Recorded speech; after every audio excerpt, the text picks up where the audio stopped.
মা হ্যাঁ কি বানাইছো গো? সানডে থেকে কিছু বানাও। হ্যাঁ আমি তো কমল গাছে তখন শুয়ে দিছিলি কি বানাইছো এগুলো? পাস্তা পাস্তা বানাইছো? আর চা।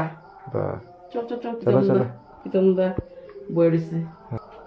এই যে দেখো বন্ধুরা, এতক্ষণ কম্বল গায়ে দিয়া শুয়ে দিছে আর আমার অর্ডার দিয়ে এগুলো খাওয়া বানাইতে। তো ওই যখন সন্ধ্যার সময় চার পাস্তা। চা আরো পাস্তা। বাইরো। তুই তো কম খাবি, তুই বানাস নাই না, তোরা দিব না।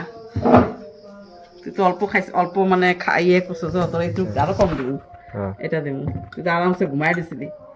নে পিতম, তোরা হচ্ছে আরো কম দেবো। দাও।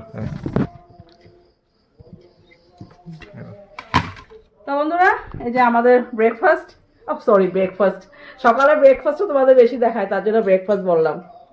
সকাল আমার সন্ধ্যার জল খাওয়া আর কি, চা খাওয়া যেটাকে বলে। তো এটাই বানিয়ে নিচ্ছি না, বানিয়ে নিচ্ছে যে প্রীতম বানিয়েছে। তো আমাকে বললো যে মাসি তুমি এসে সবাইকে বেড়ে দাও আর দেখাও, যে বলো মানে মাসি তুমি বানিয়েছো, কিন্তু না আমি বানাই নে, প্রীতম বানিয়েছে। তো চলো খেয়ে দেখি। চাটা কিন্তু খুব ভালো বানায়, খুব টেস্ট হয় চা। আমার হাতে চা টেস্ট হয় না, আমি যদিও খালি দুধ দিয়ে বানাই তাও পাংশা হয়। ও কিন্তু খুব ভালো মানে বানাতে পারে চা। আর পাস্তাটা একদম গরম, ধরতে পারতেছি না এত গরম। হুম হুম, কি দিছো এক্সট্রা কিছু দিছো?